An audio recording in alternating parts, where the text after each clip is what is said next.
Continuamos con el doctor Juan Yatas.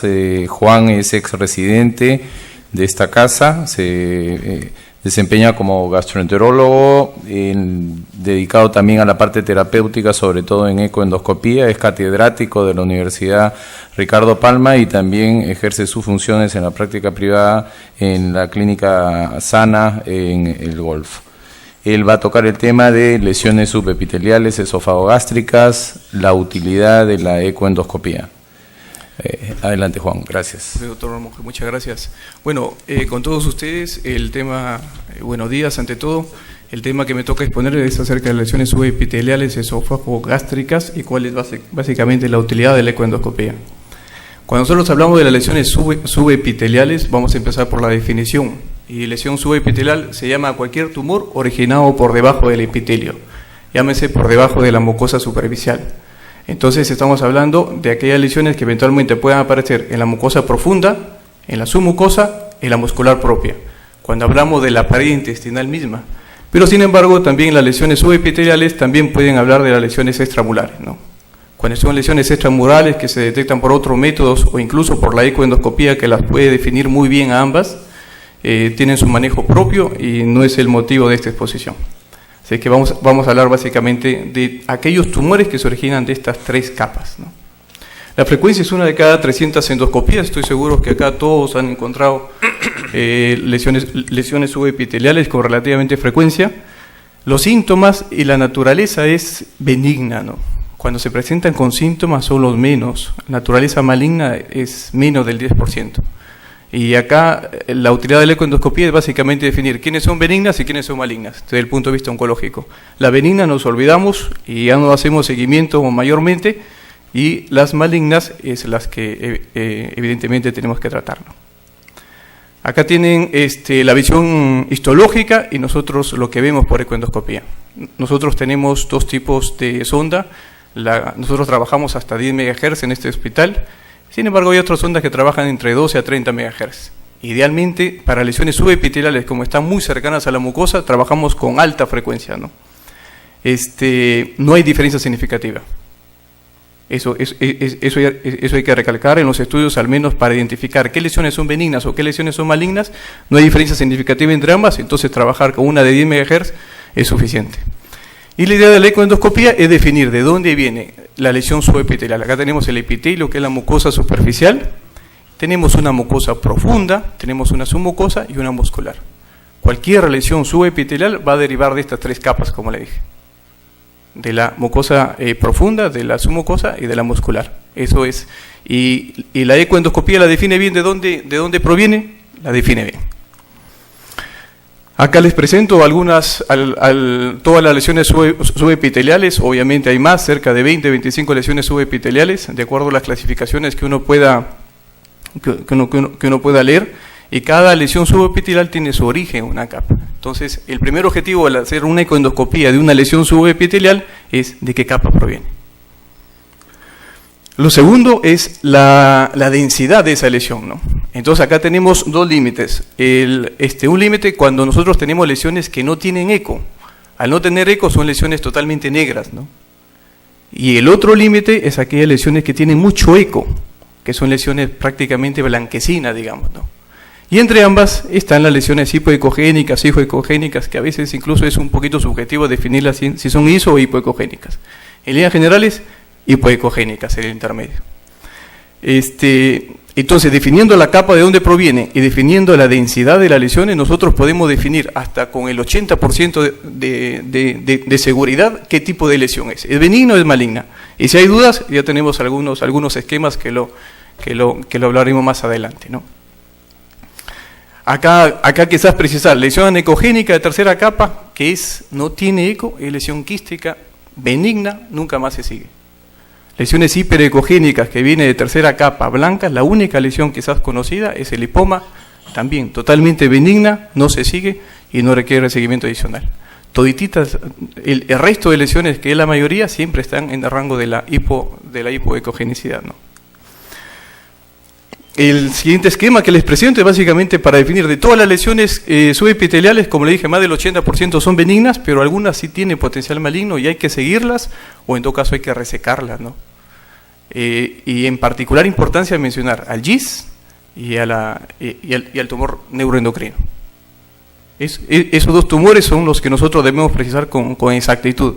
Y si tenemos dudas, punzar. Y si aún así hay negatividad en la biopsia, seguirlos, ¿no? Ahí tenemos una lesión subepitelial. La verdad que a veces por endoscopía, sí es cierto que algunas lesiones tienen algunas características endoscópicas propias, no es con precisión asegurar qué tipo de lesión, llega hasta el 40 al 50%.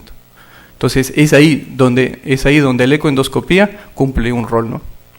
El GIS, de manera rápida, su incidencia es 4.3 casos por millón de pacientes por año. El origen es las células intersticiales de Cajal, que se encuentran en las células, en las capas musculares. La frecuencia, estómago. A diferencia del diagnóstico diferencial de iomioma, que la frecuencia es esófago, ¿no? El GIS, cuando hablamos de GIS, hablamos básicamente de estómago. ¿Y en qué parte del estómago? Entre fondo y cuerpo. Usualmente provienen de la cuarta ecocapa, no siempre, pueden provenir también de la segunda ecocapa, ¿no? ¿Tenemos experiencia acá en nuestro medio? Sí. El doctor Carlos Echeanagui y colaboradores en el año 2010 reportaron 34 casos de GIS. En ese tiempo no había ecoendoscopía, en todo caso todos estos pacientes fueron sintomáticos y la forma de presentación fue dolor, ¿no? 47%.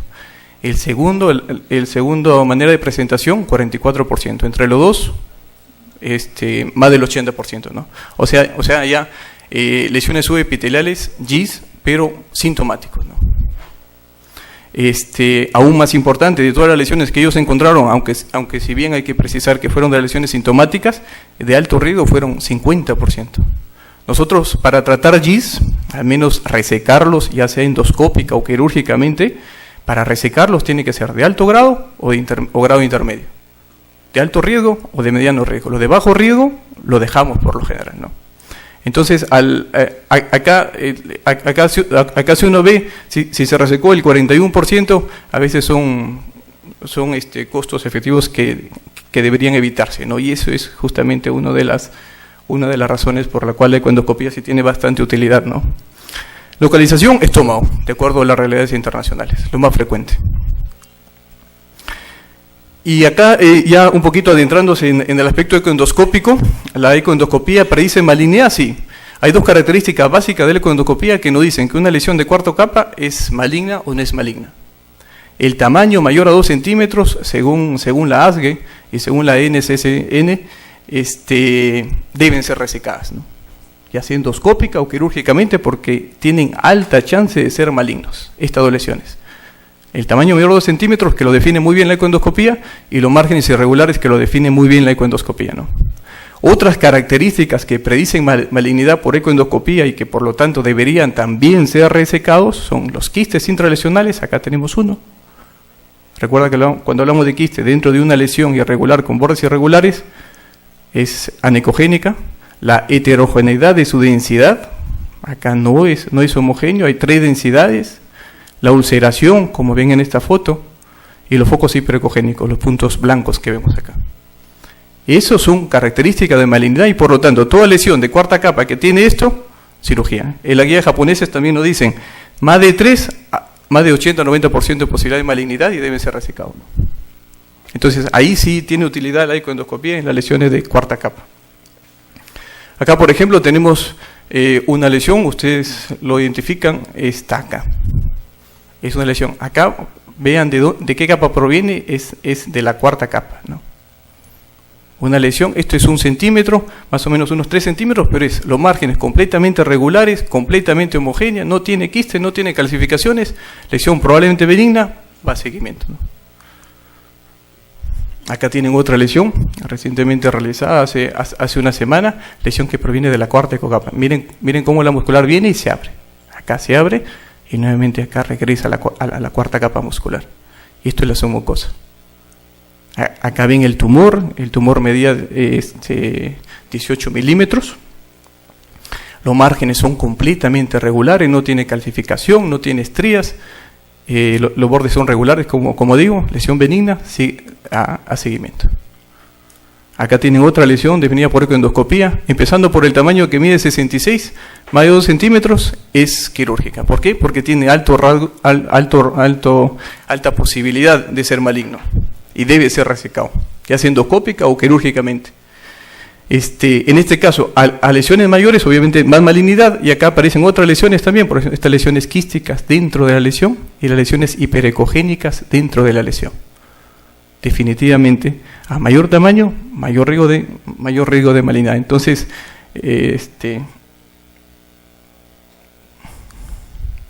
acá tienen otra lesión que obviamente es grande también, y miren esta le he puesto para que defina. Viene de la cuarta ecocapa, la segunda está arriba, la submucosa y la blanca, y la cuarta ecocapa cómo se abre. Y esto lo he puesto básicamente para definir el tamaño, obviamente, pero los bordes irregulares, ¿no? GIS con criterio de malignización debe ser resecado. Y acá es una lesión enorme, también GIS con quistes en su lesión, quistes, y por el tamaño. El diagnóstico diferencial, que son entidades benignas, tenemos el leiomioma, que es relativamente frecuente, menos del 5, menos del 10% en estómago. Esta es una lesión benigna totalmente y no debería resecar. La única diferencia con el GIS quizás es estadística, porque el leiomioma es más frecuente en esófago, cerca del 90% es de esófago. Son más de segunda capa, eventualmente también puede ser de cuarta ecocapa, y si lo encontramos en estómago, siempre, la gran mayoría lo encontramos pericardial, a diferencia del GIS que lo encontramos, como le dije, en fondo y en cuerpo, ¿no? Pero sí es diagnóstico diferencial. Miren la imagen, una lesión subepitelial en área pericardial y también deriva de cuarta ecocapa, ¿no? Con la misma característica de GIS. La ecoendoscopía nos define la lesión, pero no nos define qué tipo de lesión es, ¿no? Al menos solamente por la visión ecoendoscópica. Acá tenemos otras lesiones que también, acá tienen la primera capa negrita, que es la muscular de la mucosae, la blanquita es la submucosa y la muscular. Y esta es la lesión. Mide 6.7 milímetros, como está en esófago, leiomioma. Se observa y ni siquiera necesitan hacer seguimiento de estas lesiones, ¿no? Acá hay otra lesión que mide 3.3 milímetros, pequeñita. Esta sí viene, a diferencia de la otra, viene de segunda ecocapa, que son las más frecuentes, ¿no? Igual en esófago. Acá en blanco está la submucosa y la muscular por detrás. Y todos estos son trabajados a frecuencia de 10 MHz, como le digo. O sea, la ecoendoscopía sí define de qué capa viene, ¿no?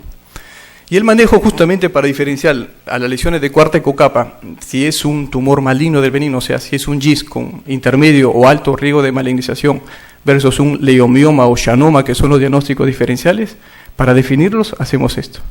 Encontramos una lesión subepitelial, se le hace la ecoendoscopía, definitivamente se encuentra que es una lesión intramural de cuarto ecocapa, entonces decimos, toda lesión que ha sido sintomática, sangrado, genera dolor, genera obstrucción, se opera sí o sí independientemente del tamaño. Si ha habido incremento del tamaño, ya sea en el momento del diagnóstico mayor de 2 centímetros, se reseca. Ya sea endoscópicamente, que va a ser una charla muy interesante la que sigue, o quirúrgicamente. Se reseca. O aquellas lesiones que son menos de 2 centímetros, mide 1 centímetro, nosotros le seguimos mide 1 centímetro, lo seguimos como dice acá, en 6 a 12 meses, y en el siguiente control lo vemos en 2 centímetros, obviamente es de alto riesgo, se reseca. Entonces, este algoritmo nos permite no dejar de lado aquellas lesiones potencialmente malignas, ¿no? Y aquellas que son asintomáticas, que son estables, no han crecido en el tiempo, o de primera intención se le realiza una ecoendoscopía con una biopsia. Puede ser una FNA por ecoendoscopía o eventualmente cualquier otra técnica, ¿no? Que ya se va a comentar más adelante. Si es diagnóstica, se trata la lesión. Si no es diagnóstica, control, en 3 a 12 meses. ¿Y esto por qué? Control de 3 a 12 meses. Esto se explica por la evolución natural del GIS, ¿no? El GIS de alto riesgo y el GIS de mediano riesgo, se ha estudiado la evolución natural y se considera el GIS de alto riesgo para lesiones menos de 2 centímetros, duplica el tamaño en 4.5 meses. Haciendo un seguimiento por ecoendoscopía en 6 meses, detectamos esa lesión y lo resecamos. y el GIS de riego intermedio duplica tamaño en 14 meses. Ese es por la historia natural. Entonces, haciendo este seguimiento, estas lesiones de cuarta ecocapa, eventualmente no debería pasarnos las lesiones malignas, ¿no? Que es la idea, ¿no? Hay otra clase de tecnología por ecoendoscopía para no biopsiar, porque a veces la biopsia no es tan rentable. Sí, es la ecoendoscopía contrastada con Sonoview. Es una tecnología que se utiliza más en Europa. Miren la lesión de cuarta ecocapa, cortesía del doctor Chacaltán, cuando hizo su rotación por ecoendoscopía en Vallebrón. Miren la lesión y miren acá está la tecnología contrastada. Se le coloca el Sonoview y lo que diferencia un GIS de un leiomioma versus un schwannoma, versus una lesión benigna, es el que capta contraste. El leiomioma y el schwannoma no deberían hacer esto, ¿no? Y al menos esta tecnología sí nos permite descartar si es un leiomioma, es un schwannoma, con relativa confianza, dejarle de seguir, o los seguimientos son un poquito más amplios, y nos permite focalizarnos en aquellas lesiones que sí captan contraste, ¿no? Lo que sigue acá eventualmente es punción, y en tu caso seguimiento si fuese negativo, ¿no? Esta es una de las lesiones, para mí, la verdad que una de las favoritas, esto con el quiste, porque cada vez que viene esta lesión es suficiente con ver una lesión hiperecogénica blanca, dependiente de tercera ecocapa, y el diagnóstico es muy sencillo y muy certero. Más del 98% con confianza que es un lipoma y es una entidad totalmente benigna y que por lo tanto no debería tener ya seguimiento ecoendoscópico adicional. Es frecuente en antro, en duodeno, en cuerpo gástrico. El origen es la submucosa, en la tercera ecocapa. Miren la tercera ecocapa blanca por el contenido fibroide que tiene y la grasa que también es blanca, ¿no? Totalmente regular. Quizás es la única lesión hiperecogénica que existe, por lo tanto no hay opción de equivocarse y eso no requiere seguimiento adicional. Experiencia de la institución del grupo de ecoendoscopía, sí hay. Miren acá, la muscular que viene por detrás, la primera capa negrita, la muscular de la mucosa, viene por acá. No se interrumpe. La cuarta capa, que es la musculares, los negros son las musculares, viene por detrás, no se interrumpe. Y entre ellos esta lesión hiperecogénica, blanca. Lipoma, no seguimiento adicional. El páncreas ectópico la definición es cualquier tejido pancreático que no tiene ninguna comunicación, ni anatómica ni vascular, con el páncreas. Hay dos tipos, el superficial y el profundo, y también incluso hay una clasificación histológica. El tipo 1, que tiene componente exocrino, endocrino y ductales, que está más en relación al profundo, que son páncreas ectópicos muy grandes, de cuerpo gástrico básicamente. Y el tipo 2 y 3, que es básicamente el que conocemos nosotros, el que siempre lo vemos, en antro, siguiendo la curvatura mayor. La clave quizás acá, si es que uno quiere hacerlo endoscópicamente, siguiendo la trayectoria de la curvatura menor, en ese eje se encuentran estos páncreas ectópicos y por lo general siempre tienen una umbilicación. Esa umbilicación que se ve a endoscopía, nosotros deberíamos corroborar lo que es una estructura ductal a la ecoendoscopía. Si hay eso, diagnóstico de páncreas ectópico y tampoco seguimiento adicional. Si no lo hay o hay dudas, punzar, porque no sería la primera vez y no es muy frecuente, pero sí ha pasado casos que se confunde con tumores neuroendocrinos, ¿no? Acá viene de la capa blanca, que es la capa submucosa, y una lesión ductal, ¿no? Tipo 3. Esta es la experiencia nuestra. Acá está el tumor subepitelial, la primera capa muscular, la cuarta capa, la muscular propia, la primera es la muscular de la mucosa, y entre ellas está la tercera capa que se abre con este tumor, que mide 9.8 milímetros, es heterogénea, tiene componentes quísticos, es algo heterogénea, y incluso uno podría identificar que hay un ducto comunicando, ¿no? Páncreas ectópico. Este es otro video. Miren, una lesión dependiente de tercera ecocapa. Esto es el lumen intestinal. Acá están los fluidos, cómo se mueven. Y acá se ve una lesión ductular, heterogénea, y hay un ducto que se comunica, que es básicamente la umbilicación que se ve a la parte endoscópica, ¿no? Esto es un páncreas ectópico y no requiere seguimiento adicional, se acabó. Aunque en teoría siempre hay, como es páncreas, que puede tener las complicaciones de un páncreas normal, que es la pancreatitis, que es la ulceración o la neoplasia, en teoría está ahí, pero que sean muy frecuentes, no. Pero sí hay casos reportados a nivel a nivel internacional. Esto es otro de las lesiones quísticas, que son entidades totalmente benignas, que tienen su clasificación. Pueden ser quistes simples, pueden ser quistes multiquísticos o pueden incluso ser sólido quísticos, ¿no? Todas ellas generalmente derivan o son extramurales o son lesiones típicas de su mucosa, de tercera ecocapa. La visión endoscópica y la lesión. Como le dije al inicio, estas son también sencillas, como el lipoma, y son lesiones totalmente benignas. Dependen de tercera ecocapa. Miren la primera capa negrita, muscular, la cuarta capa muscular propia que pasa por detrás y se va, y entre ellas una lesión anecogénica, única, dependiente de tercera ecocapa, quiste, no requiere seguimiento adicional. Se acabó. Esta es una experiencia nuestra también. Es un quiste esofágico con y sin Doppler, porque si fuese un Doppler positivo y es quiste, es lesión vascular, igualito. Es una entidad benigna ambas, por eso todo lo quiste es benigno, todo lo quiste único, homogéneo es benigno y no requiere seguimiento adicional. Los quistes broncogénicos también, eso, de tercera ecocapa, pero estos, algunos no son totalmente anecogénicos, ¿no? Incluso podrían ser muy hipoecogénicos. No todos son quistes simples. Miren este quiste que también depende de tercera, miren la muscular por detrás, la primera capita negrita que pasa por delante, y esta lesión se encuentra en la tercera ecocapa. Todos son estudios hechos con 10 MHz, o sea, con el ecoendoscopio usual, ¿no? Tabicado. Esta es otra lesión que tiene múltiples quistes, pero igual, quístico, amartoma gástrico, sin mayor importancia. Los tumores neuroendocrinos, que junto con el GIS sí tiene potencial maligno, ustedes tienen visión endoscópica, estos sí tienen características. Lo favorable de esto es que están en la mucosa profunda, por lo tanto, con una buena biopsia siempre son diagnósticos. Lo que va a la ecoendoscopía ya son los casos muy dudosos. Estos provienen de la mucosa profunda. Con una buena biopsia y con estos parámetros endoscópicos, la vascularización periférica, la ulceración central, son diagnósticos, ¿no? Hay 3 tipos, tipo 1, tipo 2, tipo 3. El tipo 3 quizás es el que tenga más importancia en la ecoendoscopía, ¿no?